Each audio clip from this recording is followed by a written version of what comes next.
પોટલી button underground કરવા માટે સૌથી પહેલાં આ રીતે ગુંદર લઈ નિશાન કરેલા ઉપર લગાવી દેવા.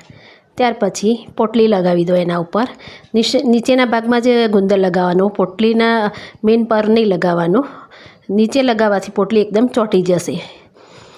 અને આ રીતે નિશાન ઉપર લગાવી દેવાની પોટલીને.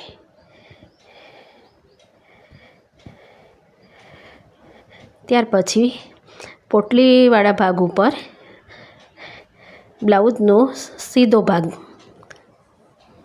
આવી રીતે સ્લીવ લગાવવા માટે જે કટિંગ કર્યું હોય એ બ્લાઉઝનો સીધો ભાગ આપણે આ રીતે કરી દેવાનો.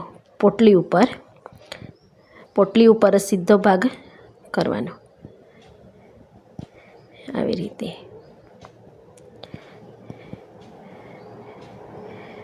અને આ રીતે ઉપર રાખી અને એક સિલાઈ કરી દેવાની. આ રીતે કરવાથી પોટલી એક પણ ખસતી નથી અને એકદમ ફિનિશિંગ સાથે આપણી પોટલી તૈયાર થાય છે.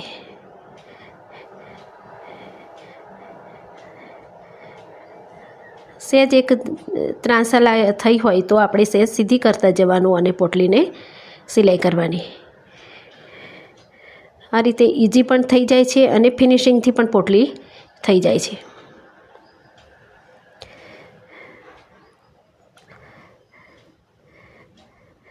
ગુંદર લગાવવાથી પોટલીનું ફિનિશિંગ એકદમ સરસ વધી જાય છે. હવે આ રીતે પલટાઈ દેવાની અને આ રીતે પાછી ઉપર એક સિલાઈ કરી દેવાની આવી રીતે.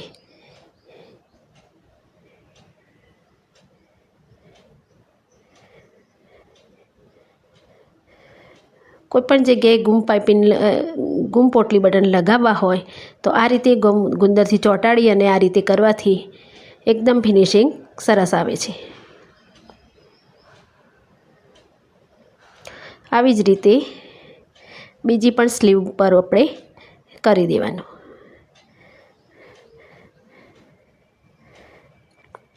આ રીતે પોટલી બટન તૈયાર થઈ જાય પછી જ આપણે સ્લીવનું કટિંગ કરવાનું.